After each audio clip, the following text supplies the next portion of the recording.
Canon predstavil kameru, ktorá reaguje na potreby dnešných tvorcov. Toto je nový Canon EOS R6V.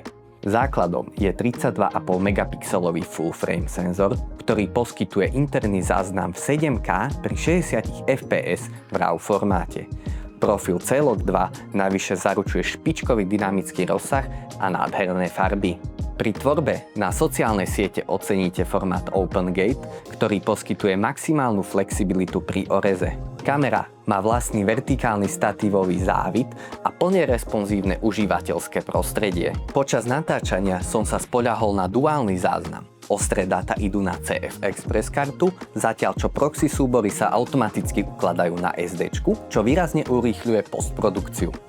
Aby si toto telo zachovalo kompaktné rozmery, nedisponuje hľadáčikom ani mechanickou uzávierkou. Získali sme však aktívne chladenie pre bezstarostný záznam a čo je podstatné, zachované zostalo aj plné utestenie voči vplyvom počasia. V čom ale táto kamera prekonáva drahší model C50? Je to prítomnosť 5-osovej stabilizácie obrazu s účinnosťou až 7,5 kroku.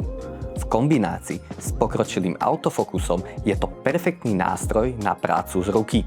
Zásadnou novinkou je tento 20 až 50 mm power zoom objektív. Pri zmene ohnízka nemení svoje ťažisko, čo eliminuje nutnosť opätovného vyvažovania na gimbale. Cena za samotné telo je 2649 €. V kite s týmto objaktívom zaplatíte 3899 €. Ak si chcete túto mašinu s novým objektívom vyskúšať už vo vlastných rukách, predobjednávky sú spustené na webe faxcopypro.sk.